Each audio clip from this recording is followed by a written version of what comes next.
Ibovespa aos 123 mil pontos. Todo mundo esperando o Ibovespa decolar, chegar aos 150 mil pontos. O que a gente vê hoje é o Ibovespa 123 mil pontos. Lembrando que no início do ano estava 132 mil. Me diz aí a tua opinião, será que vai terminar o ano abaixo de 123 mil pontos? Ou abaixo de 120 mil? Para você ter uma ideia, em 2021 o Ibovespa estava em 129 mil pontos. Então a gente está falando de um cenário em que de 2021 até agora, final de 2024, praticamente 2025, zero avanço no Ibovespa. Quem olhou para o ano passado esperava que no ano de 2024 teria um bom retorno no Ibovespa, infelizmente não foi isso que se confirmou. Bom, o motivo não é novidade para ninguém. Tanto o investidor brasileiro, o investidor local, quanto o investidor estrangeiro tem sua principal preocupação no desequilíbrio fiscal. A percepção de risco elevou, portanto o Ibovespa caiu, foi aos 123 mil pontos. Não só isso, o dólar também subiu, fechou no maior valor nominal registrado. Então a incerteza em relação às contas públicas, a fragilidade ou a falta de percepção de que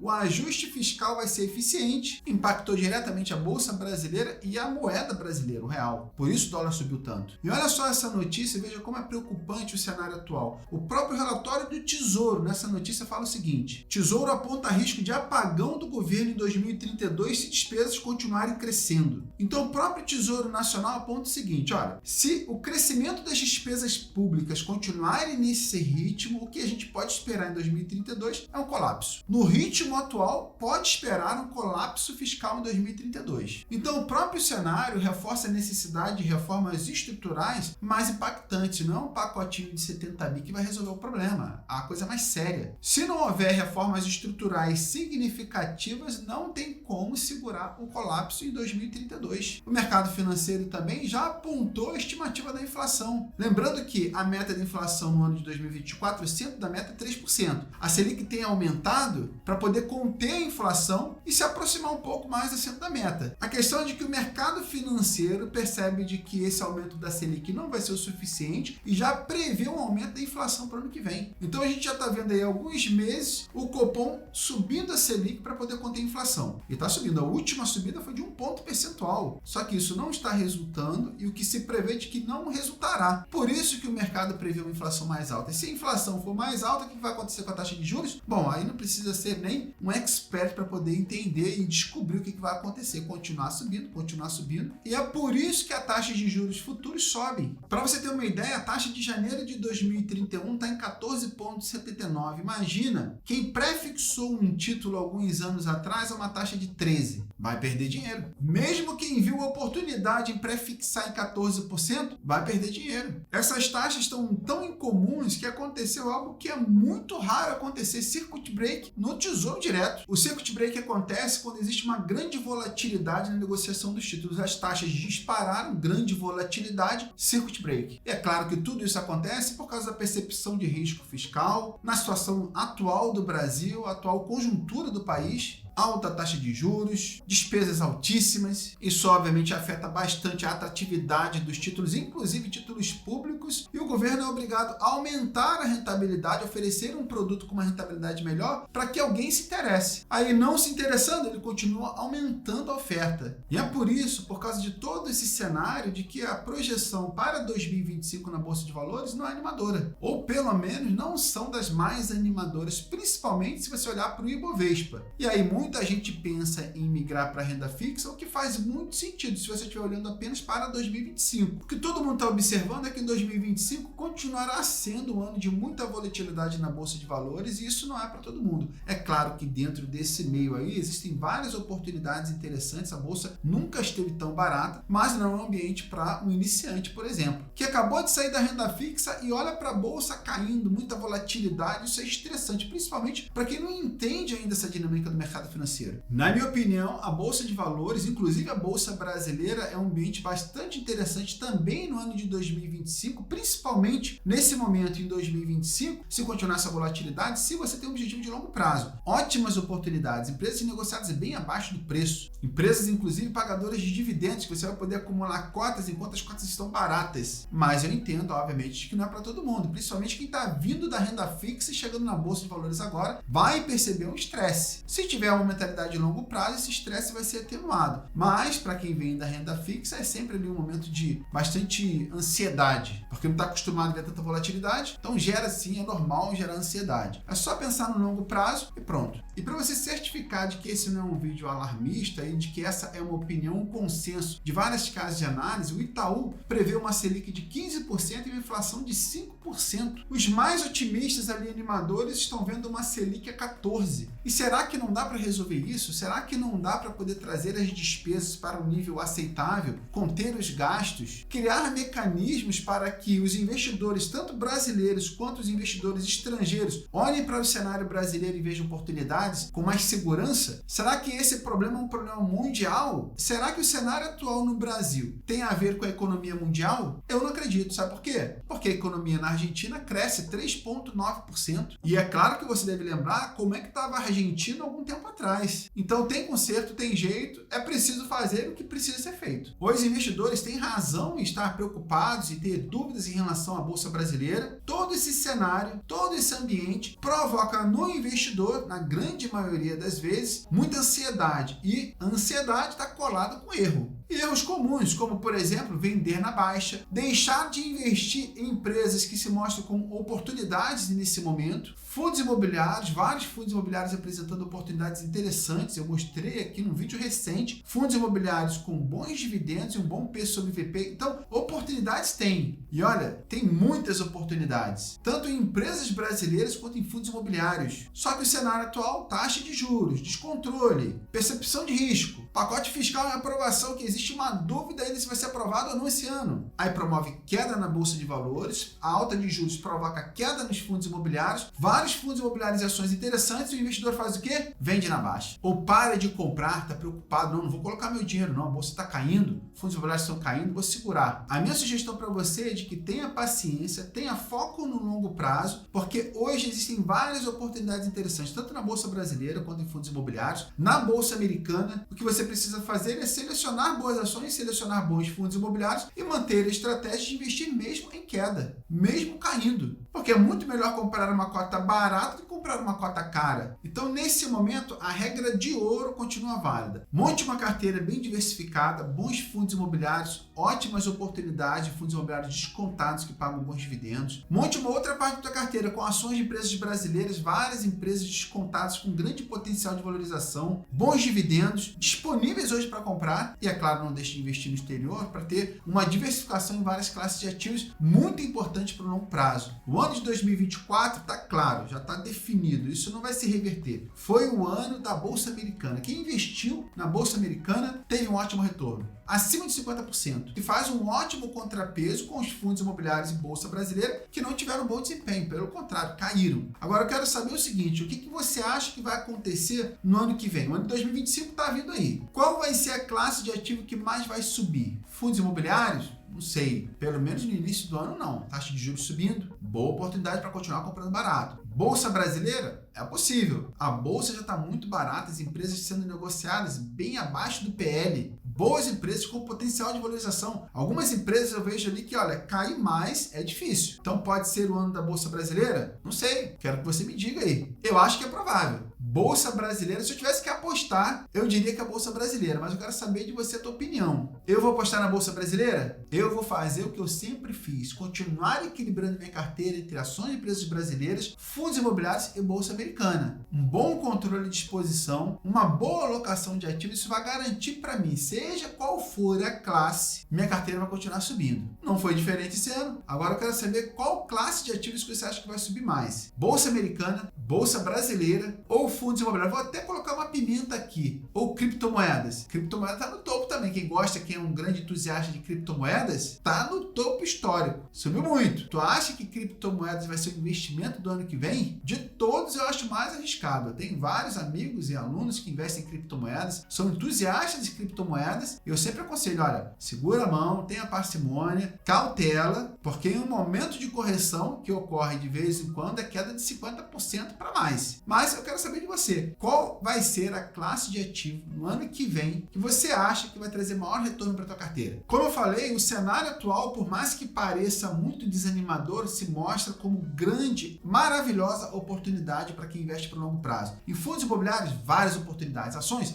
várias oportunidades. Várias oportunidades, principalmente no longo prazo. Agora, é claro que é uma decisão pessoal, aqui a gente não faz nenhuma recomendação de investimentos. Eu quero saber se você vê esse momento como uma oportunidade. Eu vejo como uma ótima oportunidade, mas quero saber a tua opinião também. Não deixe de se inscrever no canal, marcar o sininho, não deixe de dar um like também, que assim eu vou saber se você gosta desse tipo de conteúdo, que mostra para você o cenário atual, ao mesmo tempo que mostra alternativas, para você continuar construindo patrimônio, que é o mais importante, viver de renda em algum momento. O fato é que mesmo com quedas e principalmente aproveitando as quedas, você vai ganhar dinheiro. A bolsa de valores, o mercado de ações, investir por longo prazo se comprova como um investimento, um produto, uma alternativa financeira para construir patrimônio. Não é para todo mundo, é para quem pensa no longo prazo, mas quem tem disciplina e tem visão de longo prazo, constrói patrimônio. Um grande abraço para você, tudo de bom e até o próximo vídeo.